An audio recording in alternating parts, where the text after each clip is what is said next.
Hello বন্ধুরা, welcome back to my channel. প্রতিদিনের মতো আজকেও তোমাদের জন্য একটা রেসিপি নিয়ে এসেছি। আজকে দেখাবো তোমাদেরকে খুবই সহজ পদ্ধতিতে আলু কাবলি বানিয়ে। বন্ধুরা, ছোট থেকে বড় কিন্তু সবাই আলু কাবলি খেতে খুবই পছন্দ করে। আমরা কিন্তু রাস্তার ধারে আলু কাবলি খেয়ে থাকি, কিন্তু তোমাদের আলু কাবলি খেতে ইচ্ছে করলে আর রাস্তার ধারে যেতে হবে না, একদম বাড়িতে রাস্তার ধারের মতো আলু কাবলি বানিয়ে দেখাবো। তাই ভিডিওটা শেষ পর্যন্ত দেখতে থাকো বন্ধুরা। ভালো লাগলে লাইক, কমেন্ট, শেয়ার, সাবস্ক্রাইব করতে একদম ভুলবে না।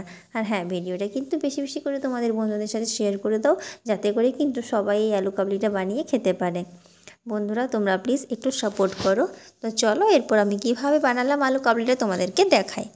তো বন্ধুরা, তো দেখো, প্রথমে আমি আলু কাবলি বানানোর জন্য আগের দিন বুট আর মটর ভিজিয়ে রেখেছিলাম।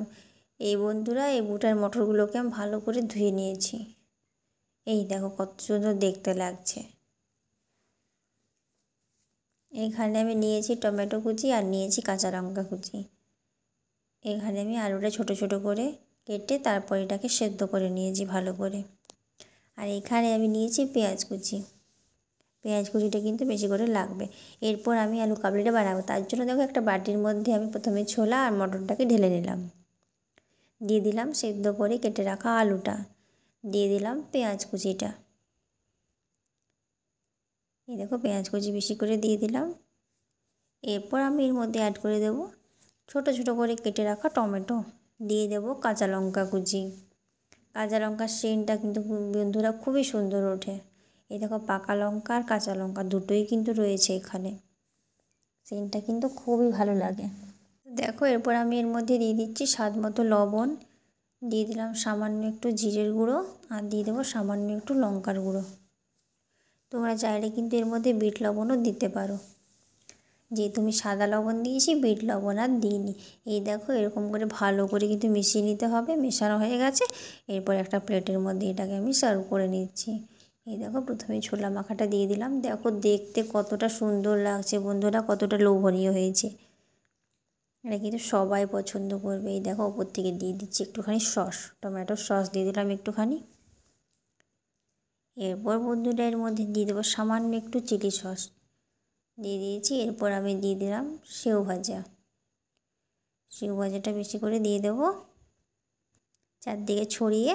এরপর আমি ওপর থেকে দুটো চেরা কাঁচা লঙ্কা দিয়ে দিলাম। তো ব্যাস বন্ধুরা, রেডি হয়ে গেছে আমাদের আজকের রেসিপি আলু কাবলি। দেখো কেমন হয়েছে। তো বন্ধুরা, এটা দেখে কার কার খেতে ইচ্ছে করছে অবশ্যই কিন্তু কমেন্টসের মাধ্যমে জানাবে।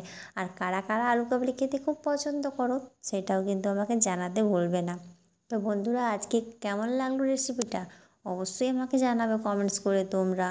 আর বন্ধুরা, যদি তোমাদের ভালো লাগে তাহলে তোমরা বাড়িতে অবশ্যই বানাবে, নিজে খাবে, সবাইকে খাওয়াবে। তারপর বন্ধুরা, সবাই তোমাদের প্রশংসায় পঞ্চমুখ হতে বাধ্য, এতটাই সুস্বাদু হয় এই রেসিপিটা। তো রেসিপিটা ভালো লাগলে অবশ্যই একটা লাইক দেবে। আর এই রকম ধরনের আরও নতুন নতুন রেসিপি পাওয়ার জন্য কিন্তু আমার চ্যানেলটা অবশ্যই সাবস্ক্রাইব করে রাখবে। আর পাশে থাকা বেল আইকনটা প্রেস করবে আমার ভিডিও নোটিফিকেশান সব থেকে আগে পাওয়ার জন্য। বন্ধুরা, তোমরা খুব ভালো থেকো, সবাই সুস্থ থেকো, সাবধানে থেকো। আর আমার ভিডিওগুলো কিন্তু তোমাদের বন্ধুদের সাথে বেশি বেশি করে শেয়ার করে দিও। বন্ধুরা, আজকে এই পর্যন্তই। দেখা হবে আবার কালকে নতুন কোনো ভিডিও নিয়ে।